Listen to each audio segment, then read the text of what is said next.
بسم اللہ الرحمن الرحیم۔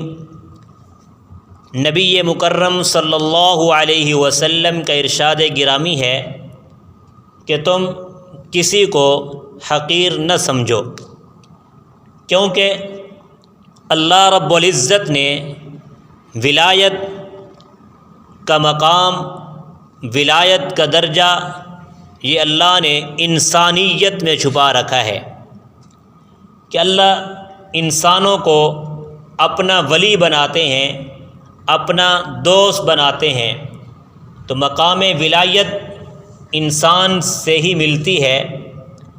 تو اگر میں اور آپ کسی کو حقیر سمجھیں گے، ہو سکتا ہے کہ وہی اللہ رب العزت کا قریبی ہو، اللہ کا ولی ہو، اللہ کا دوست ہو، ہم اس کو حقیر جانیں، اور اللہ کے دوست کو حقیر سمجھنا یہ بہت بڑا گناہ ہے۔ اللہ کے محبوب پیغمبر صلی اللہ علیہ وسلم نے ارشاد فرمایا کہ عالم کی تحقیر کرنے والا، اللہ کے ولی کی تحقیر کرنے والا یہ منافق ہی ہو سکتا ہے۔ تو انسانیت یہ اللہ رب العزت کو بڑی پیاری مخلوق ہے، اللہ کی۔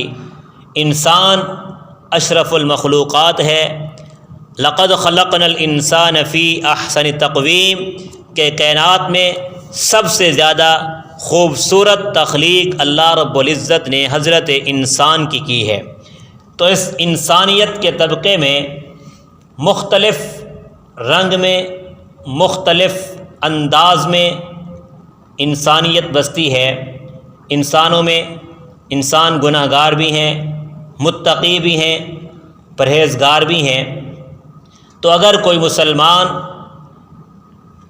مسلمان ہوتے ہوئے اس سے گناہ ہو جاتا ہے اور گناہ کے درجے میں بھی حد سے آگے نکل جاتا ہے، تو پھر بھی حکم یہی ہے کہ تم اس کی اصلاح تو کر سکتے ہو، اسے حقیر نہیں سمجھ سکتے، اس سے نفرت نہیں کر سکتے۔ مسلمان ہونے کے ناطے اس کی اصلاح کریں، اسے اپنے سے دور نہ کریں۔ تو انسانیت میں سے ایک انسانیت کا ایک طبقہ ہے جس کو اردو اصطلاح میں ہجڑا کہتے ہیں۔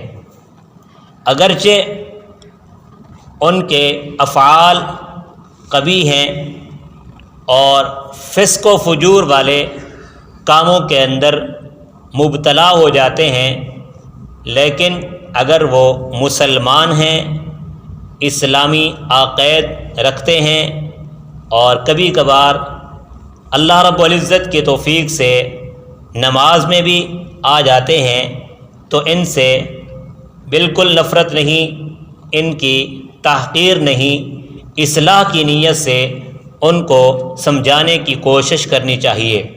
اگر یہی ہجڑا فوت ہو جاتا ہے تو اب اس کے ساتھ کیا معاملات کیے جائیں، اس کی نماز جنازہ پڑھی جائے نہ پڑھی جائے، اس بارے میں مفتیان نے مسئلہ یہ لکھا ہے کہ ہر ایک مسلمان مرد و عورت کے جنازہ کی نماز پڑھنی چاہیے، اگرچہ وہ فاسق اور بدکار ہو۔